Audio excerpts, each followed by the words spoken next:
امید علی تا عید علی ہر مست ملنگ کی عید علی. 13 رجب ولادت مشکل کشائے کائنات، نفس رسول، داماد رسول، مولا علی کی ولادت کا دن. مولا علی کون؟ جو کہ دوسرے امام بھی ہیں اور چوتھے خلیفہ بھی. 13 رجب کو مولا علی کا نزول ہوا. کتابوں میں پڑھا گیا ہے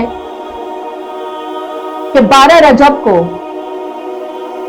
علی کی ماں یعنی فاطمہ بنت اسد خانہ کعبہ میں موجود. 13 رجب کو مولا علی کی ولادت خانہ کعبہ میں کی. 3 دن فاطمہ بنت اسد خانہ کعبہ میں رہیں اور 3 دن عرش سے فرش پر روٹیاں پک کر آتی ہیں. جب تیسرا دن آیا تو ابو طالب جو کہ حضرت علی کے والد ہیں اور انہوں نے اپنے ساتھ رسول کو لیا. جناب ابو طالب رسول خدا کے چچا تھے اور مولا علی رسول خدا کے چچا زاد بھائی.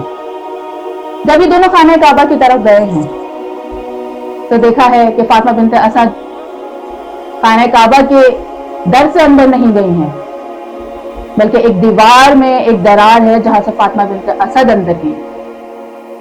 کہا جاتا ہے کہ کئی انگریزوں نے، وہاں کے لوگوں نے بلایا ہے انگریزوں کو اور کہا گیا کہ یہ دیوار پہ آپ درار پڑ گئی ہے، آپ اس درار کو بند کریں.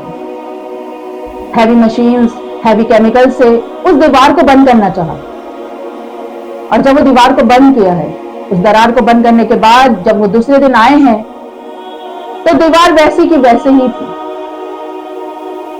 جب ان انگریزوں نے پوچھا کہ کیا معاملہ ہے، ہمارے کیمیکلز اتنے ہیوی ہیں کہ ہم جس دیوار پہ لگائیں وہ کتنے سال تک ٹوٹتی نہیں ہے، اس دیوار میں درار دوبارہ کیوں موجود ہے؟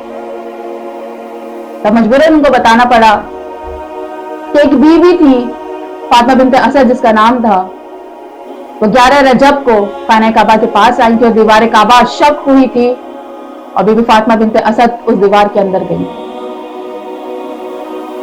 انگریزوں کا کہنا ہے، وہ کہتے ہوئے واپس پلٹ گئے کہ جس کو اللہ رستہ دے دے ہم کچھ نہیں کر سکتے. حضرت ابو طالب اور رسول خدا 13 رجب کو آئے ہیں.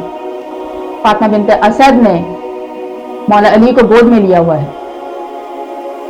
3 دن کے تھے مولا علی اور جب فاطمہ بنت اسد کا کہنا ہے کہ اے رسول خدا 3 دن ہو گئے ہیں لیکن انہوں نے آنکھ نہیں کھولی ہے.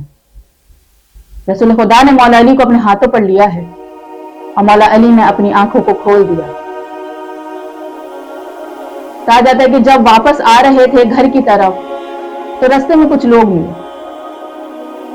عرب کا دستور تھا کہ جب بھی کوئی بچہ پیدا ہوتا تھا تو ان کے پاس ایک پتھر تھا، اس پتھر پہ اس بچے کو لٹا دیا جاتا تھا اور کہا جاتا ہے کہ وہاں سے ایک اژدہا آتا ہے، اگر وہ بچے کو کھا گیا تو آیا بچہ حرام رستے سے آیا اور اگر اس بچے کو چھوڑ دیا تو وہ حلال رستے سے آیا. پڑھے لکھے دور میں آج اگر ہم یہ بات سوچیں تو اژدہے کو جب بھوک ہوگی تب وہ بچہ کھائے گا، لیکن جب اژدہے کو بھوک نہیں ہوگی تو وہ بچہ نہیں کھائے گا. لیکن اس وقت جاہلیت کا دور تھا.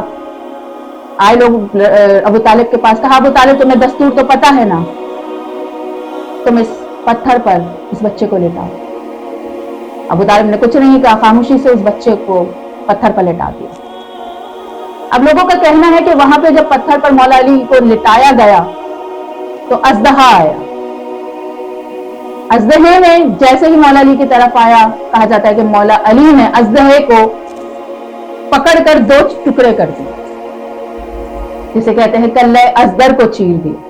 مولا علی نے کلہ ازدر کو چیرا اور اس کے بعد لوگوں نے جب شور مچانا شروع کیا کہ اے رسول اس نے تو پیمانہ ہی توڑ دیا، اس نے اس پیمانے کو ہی پھاڑ دیا، اب کیسے ہم پتہ کریں گے کہ کون حلال رستے سے آیا ہے کون حرام رستے سے آیا ہے. ایک مرتبہ رسول مسکرا کر کہتے ہیں کہ آج کے بعد یہ بچہ ہی ہے جو اس سے محبت کرے گا وہ حلال رستے سے آیا ہے، جو اس سے بغض رکھے گا وہ حرام رستے سے آیا ہے. یہ کہہ کر